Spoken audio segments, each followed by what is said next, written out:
It is with a heavy heart I have to introduce this bias to everybody. This video is about optimism bias. A personal philosophy of mine is about being optimistic in the face of everything. Optimism has gotten me through a lot of hardships. But alas, too much of anything is not a good thing.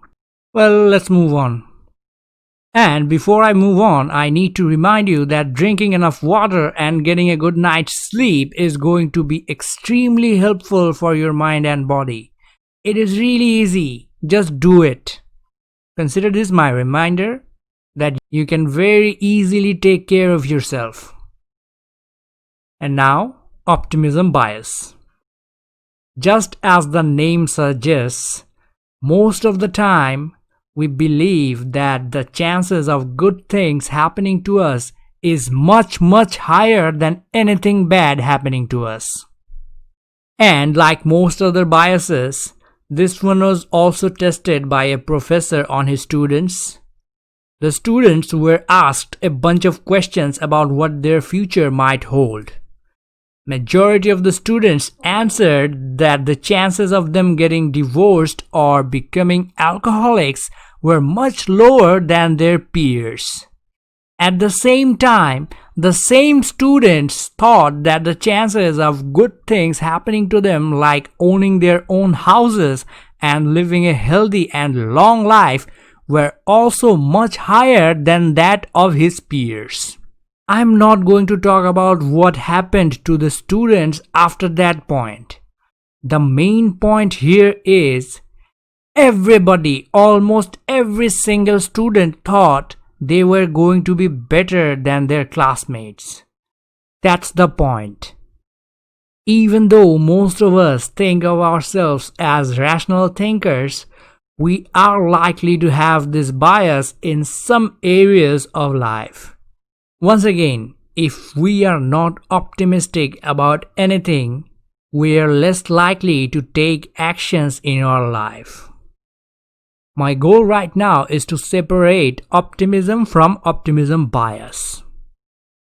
But first, why do people have optimism bias? There are different reasons behind why someone can be optimistically biased. Not optimistic, optimistically biased. 4 reasons to be exact. It can be based on your overall mood. You might be in a good mood and start feeling a little too optimistic. It can be because of your end goal. You have a positive end goal and you feel optimistic about it. It can also be about your cognitive mechanisms, meaning your cognitions. Or it can be the information you have about yourself versus the information you have about others. You know about all of your own positive traits, but you do not know about the positive traits your classmates have. Believe it or not, other people can also have positive attributes. Now, try to remember that bad thing can happen to everyone. The reason optimism bias can be bad is because of the following things. Due to optimism bias, people tend to ignore putting on their seat belts. They believe that they are not very likely to get into accidents. Well, accidents do not happen regularly. They happen accidentally. That is why you simply cannot predict the outcome of an accident. Due to optimism bias, a lot of people keep smoking without thinking about the consequences. Most people think that the odds of them getting lung cancer is really low, even when they smoke cigarettes. But as a matter of fact, 80 to 90% of people with lung cancer are actually smokers.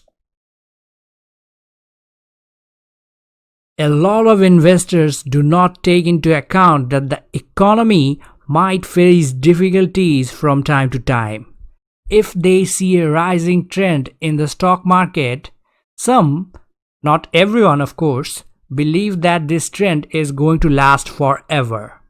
Even if it does not last forever, at least they themselves are not going to face any major loss in the market. But it does happen. And overtly optimistic people that used their heart instead of their brain while investing in the stock market end up facing major losses. There are people that have lost millions of dollars in the stock market.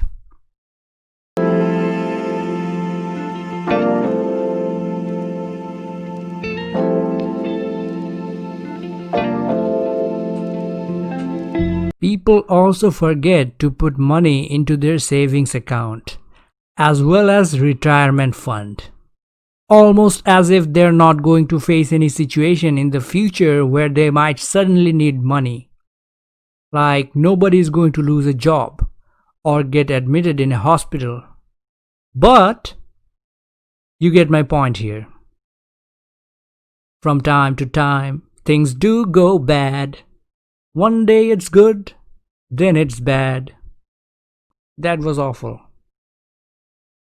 Again, it's good to be optimistic, but being optimistic to the level of having optimism bias is not optimum. The startling thing here is that even after knowing the actual average estimate of something going wrong in their lives, people are not very much likely to change their previously held belief.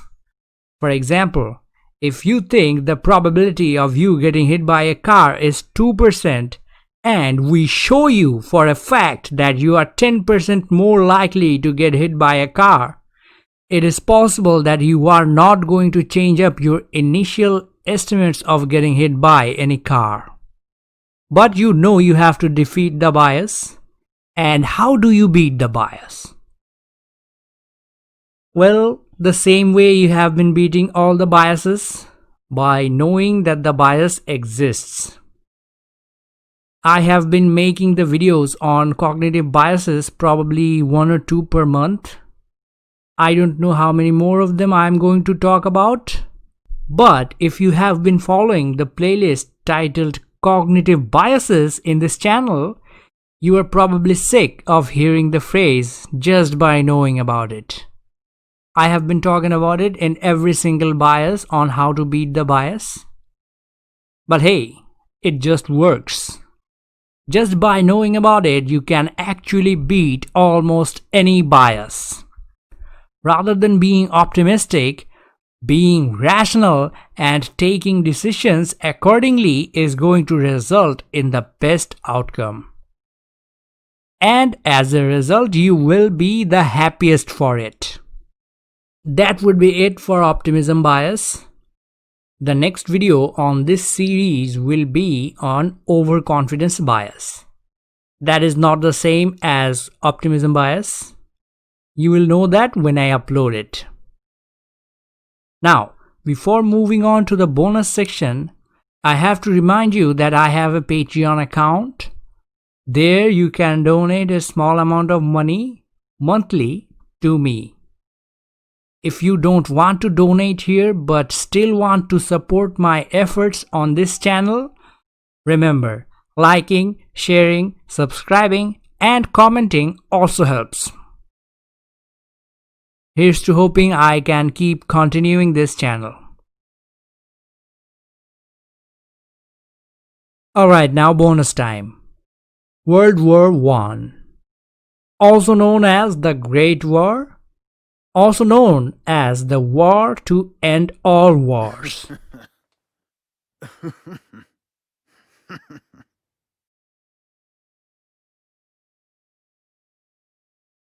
It was said that because it was absolutely devastating on every single side.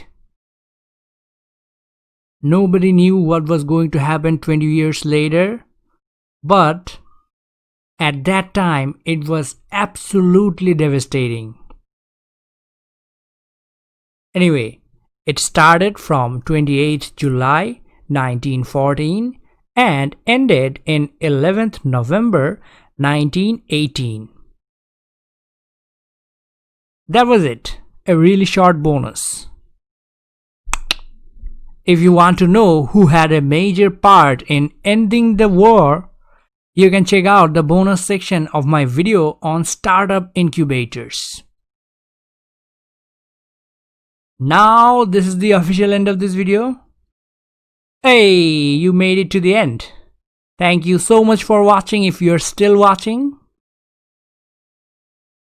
Alright, goodbye for now. I hope you have learned something new today.